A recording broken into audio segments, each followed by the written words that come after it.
한국갤럽이 대통령의 직무수행 평가를 결과를 내놨는데 긍정은 23%, 부정 68%로 나타났습니다. 어떤 극적인 반등 이런 것들은 나타나지 않고 있고 20% 초반대가 몇 주째 이어지고 있는 상황이고요. 지난주보다는 소폭 상승한 것으로 나타나고는 있는데 여전히 20% 초반에 머물고 있습니다. 여권에서도 변화가 필요하다는 목소리가 나오고 있고 한동훈 대표가 어제 이런 얘기를 했거든요. 들어보시죠.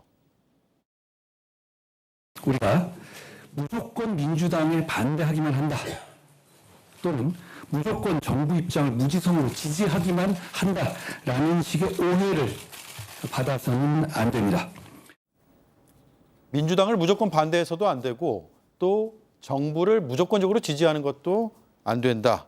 대통령실하고 뭔가 선을 긋는 발언처럼 들릴 수도 있을 것 같아요. 네, 한동훈 대표는 처음부터 저희가 비판을 했던 것이 굉장히 이거는 단순한 대표 직무 수행을 하는 것이지만 정치적으로 굉장히 꼬여 있어요. 왜냐하면 대통령이 민심을 거부하고 있는 상황이잖아요. 지금 2년 반째 거부하고 있어요. 물론 제 개인적인 판단입니다만 한동훈 대표의 필요성이라고 하는 건 민심에 부합하는 이 여당으로 만들 때 의미가 있는 거잖아요. 대통령이 잘못하는 것 여당이 제대로 견인해내면 이 대통령도 인기를 얻을 수가 있는 거거든요. 그런데 심판을 받았음에도 불구하고 민심을 정확하게 거부하는 그 대통령을 향해서 과연 한동훈 대표가 맞설 수 있냐? 예. 이런 것에 대한 비판 이런 게 있었거든요. 근데 아니나 다를까 돼서 정작 자기의 어떤 색깔이나 이런 것들을 전혀 내지도 못하고 뭔가 대통령이 기침만 하면 바로 무릎 꿇는 신용이 나온단 말이에요. 국민들 입장에서 볼 땐 그럴 겁니다. 이런 상황에서라면 한동훈 대표한테도 기대할 게 없는 거예요.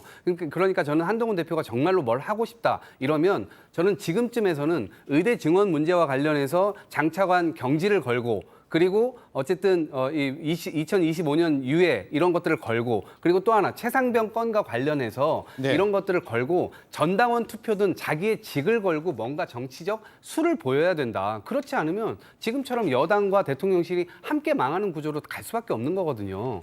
이게 이 고차 방정식이 아닙니다. 네. 어찌 보면 단순하다, 네. 명료하다.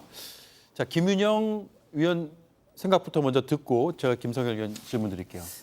일단 저희가 집권 여당이지 않습니까? 집권 여당에서 대통령과 방향은 같은데 저희가 따로 완전히 분리해서 갈 수는 없다고 저는 생각을 합니다. 민심의 여론 방향에 대해서 대통령실이 조금 늦게 알거나 조금 잘못 알고 있으면 그걸 조언해줘야 되는 역할이 집권 여당의 역할이라고 생각하거든요. 어제 한동훈 대표의 발언도 그런 맥락에서 보시면 저는 크게 대통령실을 공격한다, 대통령실과 각을 세우겠다는 말은 아니라고 생각을 합니다. 네. 대통령실이 지금 가고 있는 방향에 대해서 민심을 조금 더 반영하게끔 그런 발언을 하셨고 민주당에서도 저는 일각 제안하는 정책이라는 이런 부분 중에서 합리적인 건 충분히 받아들여야 된다고 생각을 하거든요. 한동훈 대표도 같은 맥락의 말씀을 하신 거라고 생각을 하는 거고 국정 운영의 방향이 잘못된 점에서 조언하고 충고하는 게 그 역할을 하셨는 거고 저는 이동학 최고님이 저희 당 대표가 무릎을 꿇는다든지 그런 거는 저는 생각하지 않습니다. 저희가 그런 건 아니고 이견이 있을 수 있죠.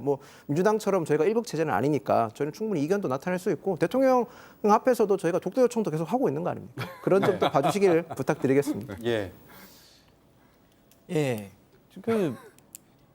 글쎄요. 제가 보기에는 한동훈 대표가 대통령실하고 선을 긋고 있는 것처럼 보입니다. 예, 여러 번 사실 요청을 했겠죠. 의료 관련해서도 의대 증원 문제도 좀 재검토해보자라고 얘기도 했었고 했지만 한동훈 대표가 원한 대로 지금 된 게 아무것도 없습니다. 말이 여당 대표지 사실상 한 일이 전혀 없어요. 본인이 전당대회 출마하면서 가장 앞세워서 내밀었던 게 뭡니까? 최상병 특검법에 대해서 발의하겠다.